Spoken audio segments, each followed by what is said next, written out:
Hello everyone, आज की इस वीडियो में हम डिस्कस करने वाले हैं about animal cell culture technique. तो पिछली जो वीडियो थी उसमें हमने देखा था एनिमल सेल कल्चर के एडवांटेजेस एंड डिसएडवांटेजेस। तो आज की इस वीडियो में हम देखेंगे एनिमल सेल कल्चर की जो डिफरेंट टेक्निक है कि एनिमल सेल कल्चर को हम स्टेप वाइज कैसे करते हैं। तो आज की इस वीडियो में हम देखते हैं एनिमल सेल कल्चर टेक्निक्स। तो आइए, तो लास्ट जो वीडियो थी उसमें हमने disadvantage,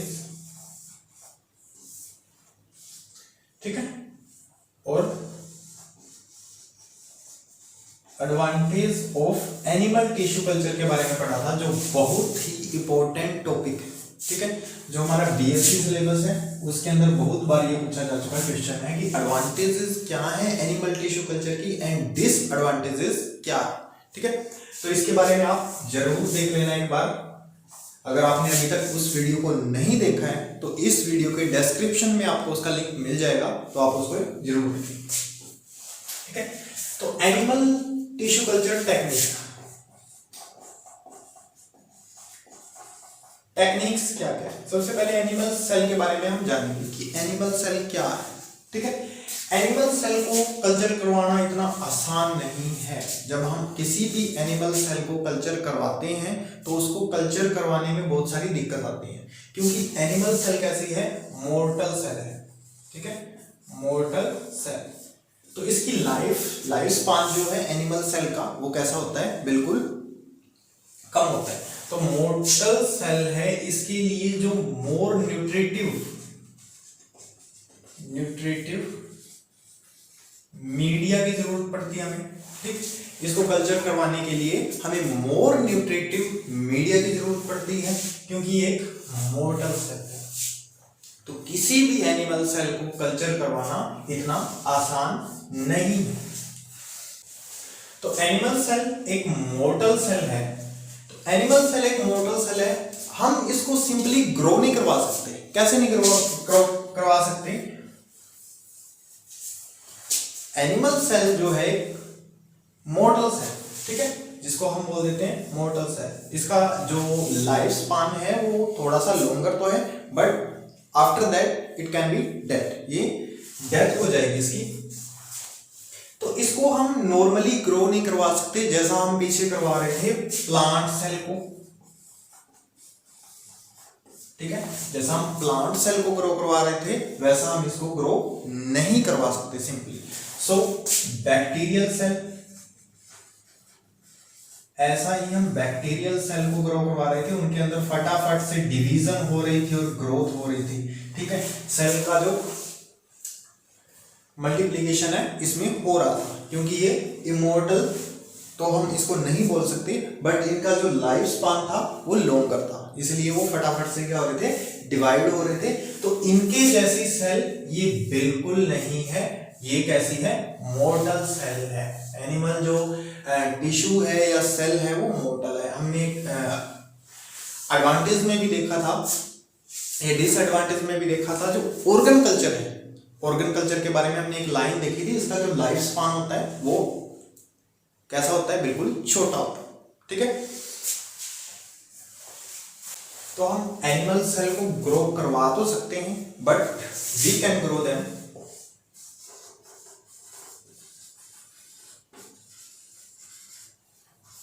for a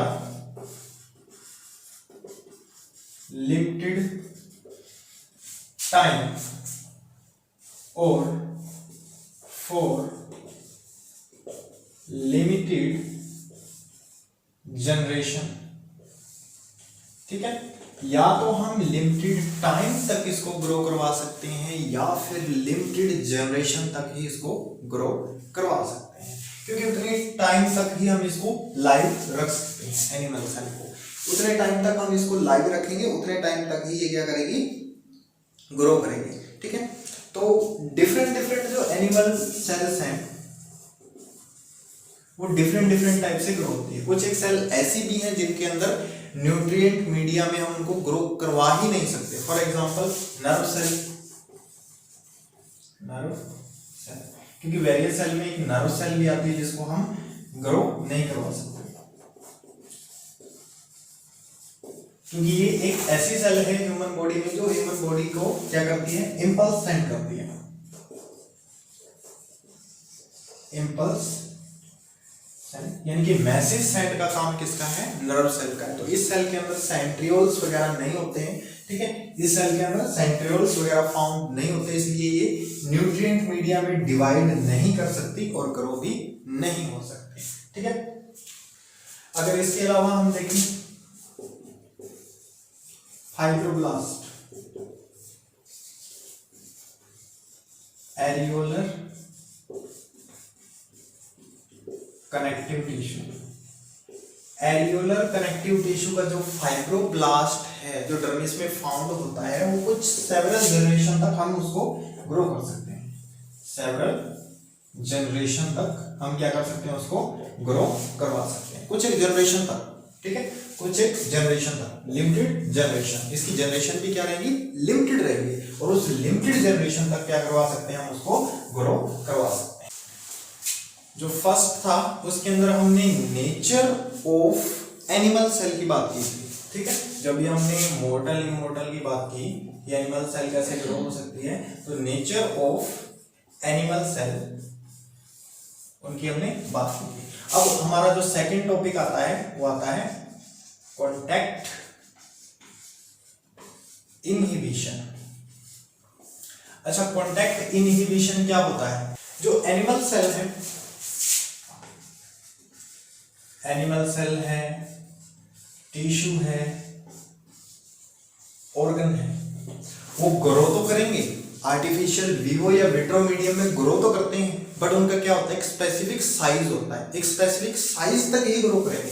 for example, एक सेल का स्पेसिफिक साइज इतना है, तो ये इस साइज से इस साइज तक ही ग्रो करेगी, चाहे वो विट्रो हो चाहे वो विवो मीडियम हो, ठीक है। तो स्पेसिफिक साइज तक ही ग्रो करेगी, चाहे वो विट्रो मीडियम हो चाहे वो विवो मीडियम हो। अब हमने अगर कोई एनिमल सेल, ऑर्गन या टिश्यू को हम ग्रो करवा रहे हैं किसी भी कंटेनर में, ठीक है, कोई भी कंटेनर में अगर हम उसको ग्रो करवा रहे हैं तो वो कंटेनर के साथ साथ ग्रो होता रहेगा, ठीक है, एक कंटेनर के अंदर ग्रो होता रहेगा जब तक उसकी वॉल के पास जाएगा वो। फॉर एग्जांपल, ये कंटेनर है, हम इसके अंदर की किसी सेल को, टिश्यू को ग्रो करवा रहे हैं, जब वो इसकी वॉल को टच करेगा, ठीक है, इसकी वॉल को टच करेगा, देन ग्रोथ स्टॉप, इसके अंदर क्या हो जाएगी, ग्रोथ स्टॉप हो जाएगी, ठीक है। तो इस चीज को हम क्या बोल देते हैं, कॉन्टैक्ट इनहिबिशन, ठीक है, इस चीज को हम क्या बोल देते हैं, कॉन्टैक्ट इनहिबिशन। मतलब किसी सरफेस के कांटेक्ट में आने पर जो सेल की ग्रोथ है वो क्या हो जाएगी, रुक जाएगी, ठीक है। तो इसको हम क्या बोल देंगे, एनिमल सेल में कॉन्टैक्ट इनहिबिशन। जो हमारा ये सेकंड स्टेप रहेगा कि सेल अगर ग्रो कर रही है तो किसी सरफेस के कांटेक्ट में आने पे वो अपनी ग्रोथ को रोक देगी, तो इसको बोलेंगे कॉन्टैक्ट इनहिबिशन। मीन जो जिस साइज का हमने जार ले रखा है या कंटेनर ले रखा है उसी साइज तक हमें ग्रो करवाना है, तो वो अपने आप वहां पे उसको रोक देता है, ठीक है। थर्ड में हमारा एक नोट है कि जो विट्रो एनवायरनमेंट है, ठीक है, वो कैसा होता है, डिफरेंट होता है फ्रॉम विवो, ठीक है। विवो जो होता है नेचुरल इन्वायरमेंट होता है, तो नेचुरल इन्वायरमेंट में सेल कैसे ग्रो कर रही है उसको देखा जाता है, ठीक है। और विट्रो एनवायरनमेंट के अंदर सेल के साइज का भी फर्क हो सकता है, सेल साइज, ग्रोथ, ठीक है, environment, growth media,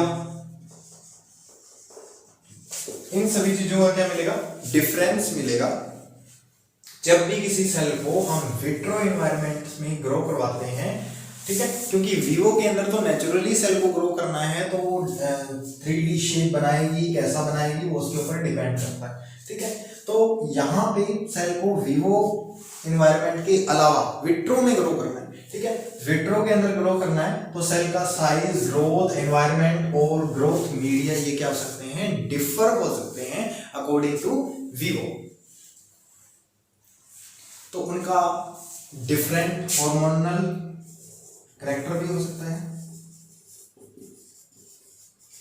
hormonal characters, ठीक है। इसके अलावा हार्मोनल कैरेक्टर डिफरेंट होने के अलावा इसके अंदर न्यूट्रिटिव एनवायरनमेंट भी अलग हो सकता है, ठीक है। इनका जो न्यूट्रिटिव एनवायरनमेंट भी अलग हो सकता है, ठीक है। तो ये कुछ बेसिक बातें थी अबाउट सेल। जब एक सेल कल्चर करते हैं हम, तो एक सेल के बारे में कुछ एक बेसिक बातें थी। इसके अलावा हम चलते हैं सेल कल्चर का जो टाइप है, एनिमल सेल कल्चर है उसका टाइप, तो वो दो टाइप का होता है। अब हमारा आ गया सेकंड टॉपिक, तो मैं यहाँ पे एनिमल टिश्यू कल्चर की जगह लिख देता हूं सेल कल्चर, ठीक है। जो सेल कल्चर है वो कितने टाइप का होगा, अब हमारा 2 टाइप का, ठीक है। कौन कौन सा, primary cell culture and secondary cell culture.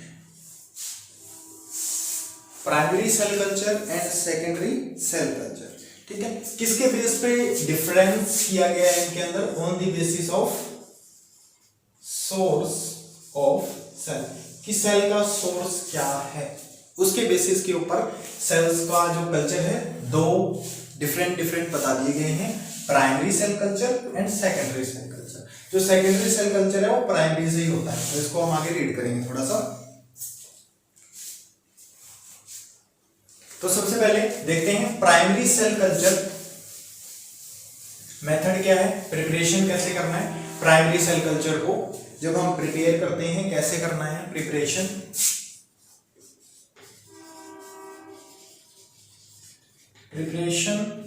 Of primary cell culture.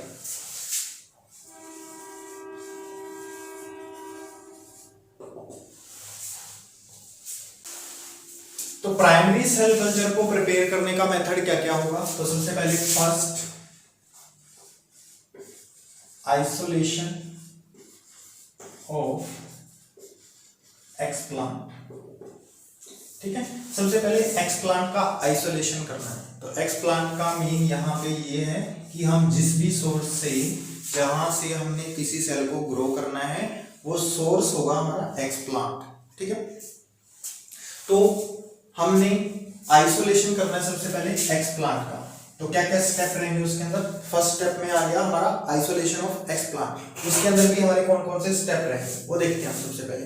तो सबसे पहले क्या करना है, जिस एक्सप्लांट से हम किसी टिश्यू को ले रहे हैं, ऑर्गन को ले रहे हैं, ठीक है, या सेल को ले रहे हैं, सबसे पहले क्या करना है, उसको स्टेरिलाइज करना है। स्टेरिलाइज द एक्सप्लांट सरफेस, ठीक है। जो एक्सप्लांट का सरफेस है उसको वेल स्टेरिलाइज करना है। सेकंड, ठीक है, सबसे पहले स्टेरिलाइज कर लिया एक्सप्लांट का सरफेस, ठीक है, और देन वहां से हम क्या करेंगे, रिमूव ऑफ इंटरनल टिश्यू, ठीक है। टिश्यू को, सेल को या ऑर्गन को वहां से क्या कर लेंगे, रिमूव कर लेंगे, ठीक है। और then transfer it into BSS। तो यहां पर BSS में उसको हम क्या कर लेंगे, ट्रांसफर कर देंगे। BSS क्या होता है, बैलेंस्ड सॉल्ट सॉल्यूशन। तो इसके अंदर जो सेल को अगर हम रख देंगे वो नॉर्मली रहेगी, ठीक है, ग्रोथ नहीं करेगी बट वो नॉर्मल रहेगी एज अ कंडीशन जैसा हमने वहां से लिया, ठीक है। उसके अंदर आयन वगैरह का एक्सचेंज होता रहेगा बट वो उसमें क्या होगी, नॉर्मल रहेगी, और उसको कूल प्लेस के ऊपर हम क्या कर देंगे, रख देंगे।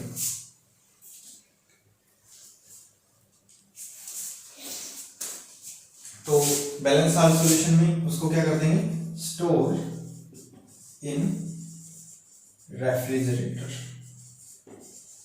ठीक है। कुछ दिन के लिए इसको रेफ्रिजरेटर में क्या कर देंगे, हम स्टोर कर देंगे। तो ये आइसोलेशन का स्टेप है। सबसे पहले हमें जो एक्सप्लांट है उसको आइसोलेट कैसे करना है, स्टेरिलाइज करना है, रिमूव करना है इंटरनल टिश्यू को, एंड देन रेफ्रिजरेटर में रखना है BSS के साथ, ठीक है, सेवरल डेज। ये हो गया फर्स्ट, ठीक है। देन हमारा स्टेप है सेकंड।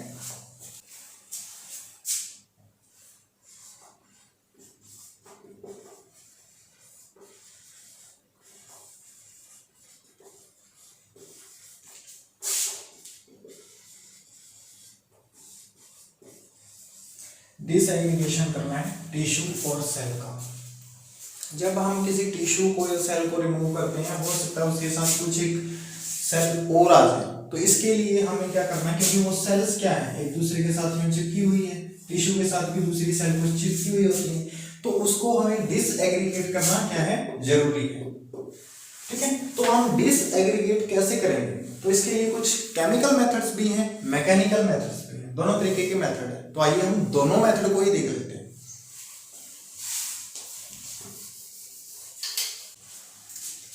तो सबसे पहला मेथड आता है हमारा फिजिकल और मैकेनिकल, ठीक है, जिसको हम फिजिकल या मैकेनिकल मेथड भी बोल देते हैं। तो फिजिकल या मैकेनिकल मेथड में क्या करेंगे, उसको क्या करेंगे, कट करेंगे, ठीक है। फिजिकल मेथड में हम कह देंगे कि बाय कटिंग, टिश्यू को small small small small parts के अंदर क्या कर देंगे, कट कर देंगे, छोटे छोटे पार्ट्स के अंदर कट करके उनका कल्चर करवाएंगे, तो ये हो गया बाय कटिंग, ठीक है। कटिंग मेथड से भी कर सकते हैं उनको। तो फिजिकल में दूसरा क्या आता है, फर्स्ट में आ जाएगा हमारा कटिंग, ठीक है, दूसरा आ जाएगा स्क्वीजिंग, स्क्वीजिंग बाय वैक्सीन, ठीक है, सॉरी सिरिंज, ठीक है, स्क्वीजिंग बाय सिरिंज। सिरिंज से क्या होता है कि एक सिरिंज लेंगे, उसके अंदर टिश्यू को खींचेंगे, टिश्यू या ऑर्गन को, और उसको वापस पिपेट के थ्रू निकाल देंगे, ठीक है। खींचना है निकालना है, खींचना है निकालना है, ठीक है। तो पिपेट के थ्रू निकाल देंगे, उससे क्या होगा, उसके ऊपर प्रेशर जनरेट होगा और सेल क्या होंगी, अलग अलग हो जाएंगी, ठीक है, सेल अलग अलग हो जाएंगी, क्योंकि पिपेट का साइज कैसा होता है, छोटा साइज होता है, उसके अंदर से एक सेल निकल सकती है, ठीक है। जब उसके ऊपर प्रेशर जनरेट होगा तो वो सेल अलग होके निकलेगी, ठीक है। तो इसको हम बोल देते हैं स्क्वीजिंग और syringe, by squeezing of syringe या बाय कटिंग। तो दो मेथड है, फिजिकल या मैकेनिकल मेथड के अंदर, ठीक है। तो डिसएग्रीगेशन कर सकते हैं इसके थ्रू हम टिश्यू और सेल का। इसके अलावा अदर मेथड, केमिकल मेथड के अंदर हम क्या यूज करेंगे, केमिकल्स का यूज करेंगे। तो केमिकल्स कौन कौन से हो सकते हैं,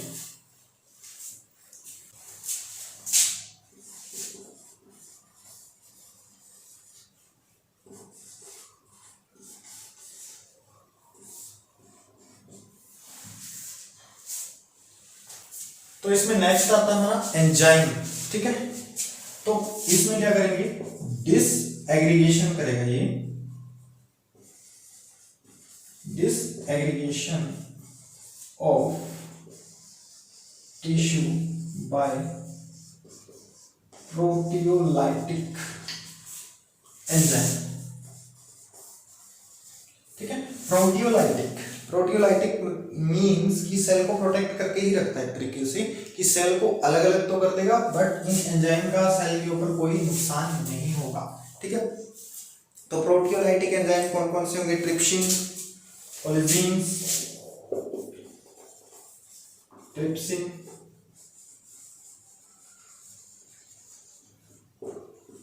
ठीक है, दो टाइप के एंजाइम है, trypsin and collagen.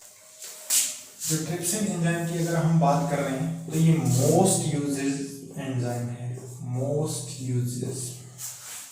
Why this enzyme is most used enzyme, because this enzyme is tolerated by the most of cell और टिश्यू टाइप।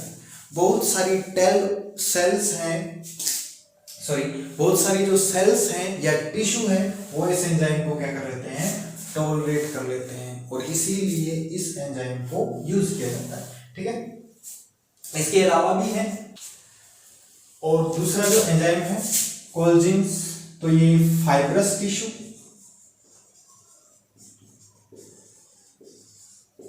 ठीक है, मैलिग्नेंट टिश्यू।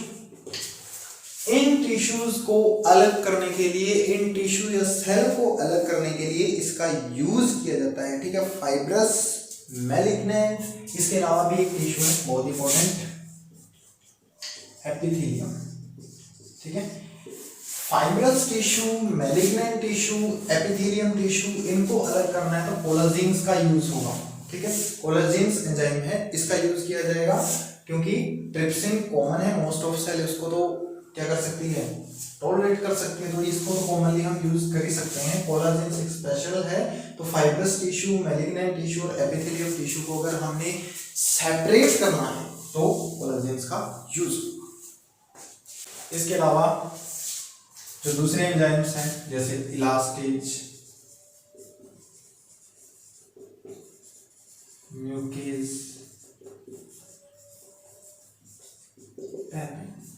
ठीक है, इनका भी यूज किया जाता है, इनका भी यूज किया जाता है। अच्छा, एंजाइम को हम यूज कर रहे हैं, जैसे हम कटिंग करते हैं, फिजिकल मेथड हमने पढ़ा कि कटिंग करते हैं जब हम, तो उसमें सेल के कटने के भी बहुत सारे चांसेस रहते हैं, ठीक है। तो जब हम एंजाइम का यूज करते हैं तो इनका बहुत बड़ा फायदा क्या है, जैसे सेल है, सेल के साथ सेल अटैच, ठीक है, एक टिश्यू के अंदर सेल के साथ सेल अटैच होती है। तो मैं थोड़ा सा यहाँ पे डायग्राम बना लेता हूँ सेल का, ठीक है। सेल के साथ सेल अटैच होती है तो किसके थ्रू अटैच होती है, यहाँ पे जो बीच में यूं, ठीक है, इसको मैं बोल दूंगा सीमेंटिंग मटेरियल,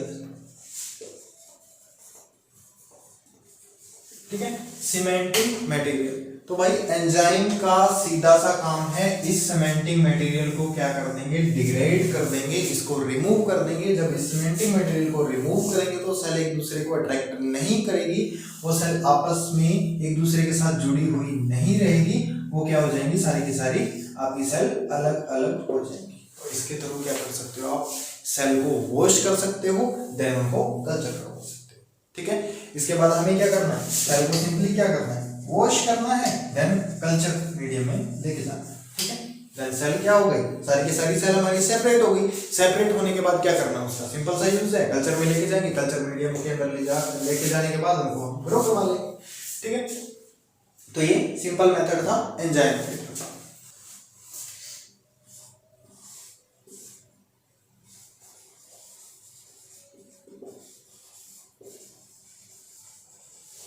तो थर्ड मेथड हमारा आता है चिलेटिंग एजेंट। चिलेटिंग एजेंट्स, सबसे पहले तो चिलेटिंग एजेंट्स होते क्या हैं, इस चीज का हमें पता होना चाहिए। चिलेटिंग एजेंट्स क्या है, जस्ट इसके अंदर हमें calcium ion, magnesium ion, EDTA, ठीक है। तो EDTA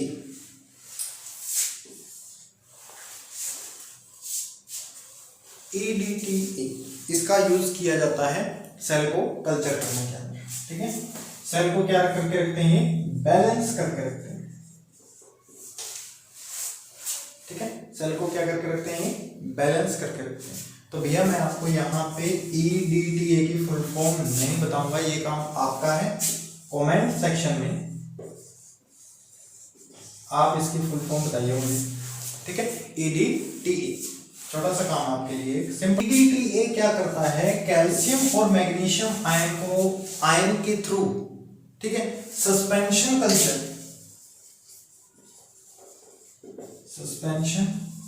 कल्चर प्रोड्यूस करवाता है सेल के, ठीक है, बाइंड करता है, देन सस्पेंशन कल्चर का प्रोड्यूस होता है। तो जब ये बाइंड करेगा with the help of EDTA calcium और मैग्नीशियम आयन, इसके थ्रू जो हमारी एपिथेलियल टिश्यू है, ठीक है, एपिथेलियल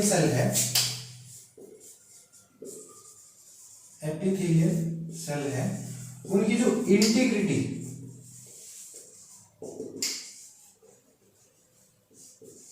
इंटीग्रिटी को क्या करता है, ये इंक्रीज कर देता है, ठीक है। सेल की इंटीग्रिटी को इंक्रीज करने का काम किसका है, EDTA। और कब होगा, जब ये बाइंड करेगा मैग्नीशियम और कैल्शियम के साथ। देन कौन सी सेल की इंटीग्रिटी को इंक्रीज करेगा, ये बात भी आपको ध्यान में रखनी है। कौन सी सेल की इंटीग्रिटी को इंक्रीज करेगा, एपिथेलियल सेल, ठीक है। एपिथेलियल सेल की इंटीग्रिटी को इंक्रीज कर देगा, which is helpful in suspension culture. और किसमें हेल्पफुल रहेगा ये, सस्पेंशन कल्चर। EDTA आपको नाम याद रखना है, EDTA। और कमेंट सेक्शन में इसकी फुल फॉर्म भी देना मत भूलिए।